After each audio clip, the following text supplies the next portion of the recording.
Infinity group का कृष्णा भूमि arcade 140 एकड़ में 108 पंचवटी प्लांटेशन का अनावरण करता है। वृंदावन की सबसे बड़ी इको स्पिरिचुअल पुनरुत्थान पहल दर्ज। इन्फिनिटी ग्रुप द्वारा भारत का पहला धार्मिक और सांस्कृतिक उत्पाद मॉल कृष्णा भूमि आर्केड 108 रिवेयर्ड महंतों के नेतृत्व में यमुना तट पर 140 एकड़ में पंचवटी प्लांटेशन सेवा प्रारंभ करता है। ये कार्यक्रम ब्रज क्षेत्र में सबसे बड़े आध्यात्मिक पारिस्थितिक पुनरुद्धार प्रयासों में से एक के रूप में दर्ज होता है। ब्रज कॉरिडोर और आगामी जेवर एयरपोर्ट द्वारा वैश्विक कनेक्टिविटी बढ़ने से यह पवित्र नगरी विश्व के सबसे महत्वपूर्ण आध्यात्मिक स्थलों में तेजी से उभर रही है। तीर्थयात्रियों का फुटफॉल 2.45 करोड़ से अगले 5 वर्षों में लगभग 6 करोड़ तक बढ़ने के अनुमान के साथ पंचवटी पुनर्स्थापना परिक्रमा मार्ग और यमुना के बीच एक महत्वपूर्ण हरित बफर बन जाती है।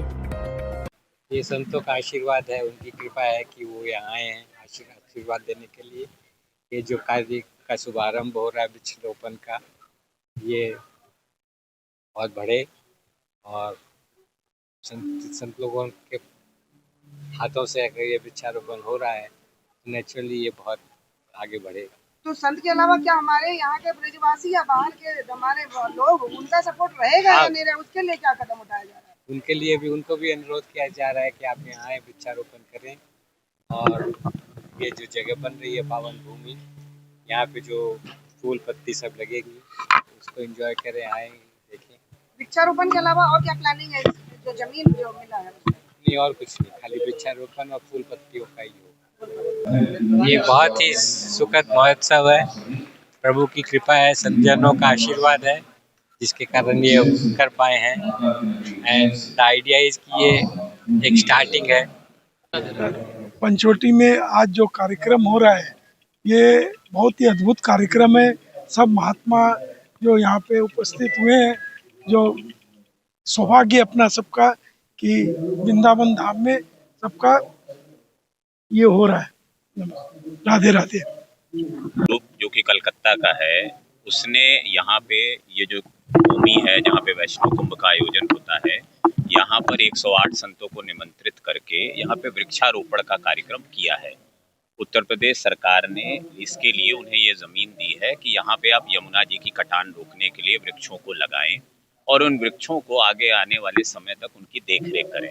इसके लिए 108 संतों को बुलाया गया। आपने देखा यहाँ बहुत सारे जगत गुरु आए, बहुत सारे प्रसिद्ध संत पधारे हैं, उनके हाथ से वृक्षारोपण का कार्यक्रम आज किया जाए। अच्छा, वृक्ष कितने हैं? कदम वृक्षों की संख्या भी 108 है और उसमें कदम्ब का पेड़ लगाया जाएगा, बरगद के पेड़ लगाए जाएंगे और जो भी ब्रज के पुराने पेड़ जो कि यहाँ की बहुत सारी वनों में यहाँ पे है, उन सब का वृक्षारोपण करके उनका पूरा संरक्षण किया जाएगा। एक यज्ञ भूमि का भी निर्माण किया गया है जहाँ इन पेड़ों को बचाने के लिए लगातार यज्ञ का भी आयोजन होगा। और ये परमानेंट स्ट्रक्चर इसलिए लग रहा है, ये सरकार ने इसीलिए दिया है कि यहाँ कोई आयोजन अगर आगे कराया जाना हो, कोई भी प्रवचन कराया जाना हो, संतों का यज्ञ कराया जाना हो, किसी को यमुना किनारे इस पुण्य स्थान पे कोई कार्यक्रम करना हो, तो उसके हेतु लगभग कितनी क्या संदेश देना चाहेंगे? देखिए, आपको मालूम है कि हमारे मोदी जी कहीं भी जाते हैं तो कहते हैं ग्लोबल वार्मिंग हो रही है। दुनिया वालों, दुनिया का टेम्परेचर बढ़ रहा है। जरा सोचो, आगे आने वाली जनरेशन को हम कैसी दुनिया छोड़ के जाएंगे। और ये जो ग्लोबल वार्मिंग हो रही है, इसकी प्रमुख वजह है एटमॉस्फेयर में कार्बन डाइऑक्साइड का बढ़ना। और कार्बन डाइऑक्साइड को कम करने का नेचुरल तरीका है पेड़ लगाओ, पेड़ बचाओ। हमारे प्रधानमंत्री मोदी जी कहते हैं एक पेड़ माँ के नाम। माँ से बड़ी चीज दुनिया में दूसरी नहीं होती। और पेड़ों से हमें मिलती है ऑक्सीजन, और ऑक्सीजन से ज्यादा जरूरी चीज जीवन के लिए दूसरी नहीं होती। तो इस तरह से मोदी जी का कहना कि ऑक्सीजन की जरूरत सबसे ज्यादा है। हमारे मुख्यमंत्री आदरणीय योगी आदित्यनाथ जी कहते हैं एक पेड़ माँ के नाम लगाओ, और जो पेड़ लगाओ उसकी देखभाल भी करो, उस पेड़ की सुरक्षा करो, उसके पानी का इंतजाम करो, उसकी नराई का इंतजाम करो। और आज संतों ने आज के इस मौके पे जो ये पौधारोपण किया है, ये बहुत अच्छा काम है। और इससे जो मोदी जी का आह्वान है कि एक पेड़ माँ के नाम, हर आदमी पेड़ लगाए, संतों ने भी यही आह्वान किया है कि हर आदमी पेड़ लगाए। ये बहुत अच्छी बात है और ये हमारे पर्यावरण के लिए बहुत ही आवश्यक चीज़ है। पिछले 8 साल में जब से हमारे मुख्यमंत्री आदरणीय योगी आदित्यनाथ जी आए हैं, 242 करोड़ पेड़ लग चुके हैं। देश के अंदर जो सर्वे हुआ उसमें देश के अंदर विभिन्न प्रदेशों में जो पेड़ लगाने का काम हुआ है उसमें यूपी नंबर 1 है। वृक्षारोपण जो बढ़ा है उसमें यूपी नंबर 2 है। इस तरह से हमारे यहाँ पेड़ खूब लग रहे हैं, पेड़ों की सुरक्षा का भी इंतजाम है और इसी वजह है हमारे यहाँ सभी लोग पेड़ लगाने पर लग गए। छात्र हैं, अध्यापक हैं, हमारे प्रधानाचार्य हैं, व्यापारीगण हैं, मजदूर हैं, महिलाएं हैं, पुरुष हैं, दुकानदार हैं, सब लग गए पेड़ लगाने पे।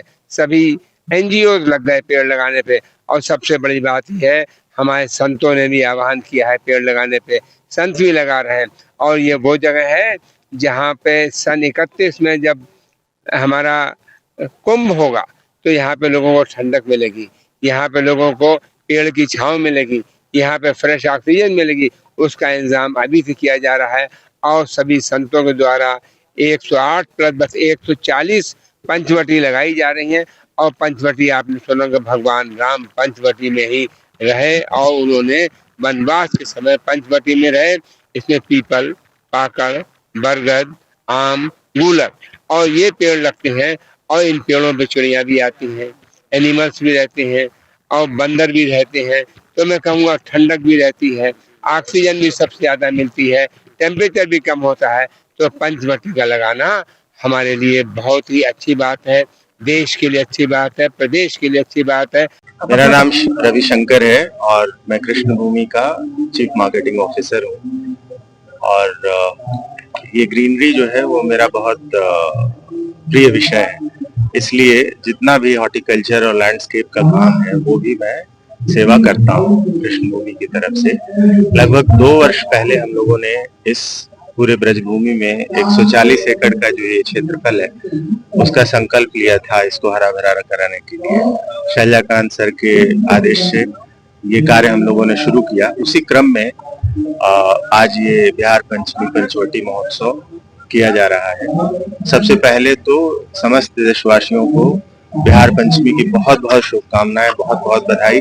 आज हम सबके लिए हमारे प्राण प्यारे ठाकुर श्री बांके बिहारी लाल जी का प्राकट्य उत्सव है। स्वामी हरदास जी महाराज की साधना से बांके बिहारी लाल हम लोगों को मिले।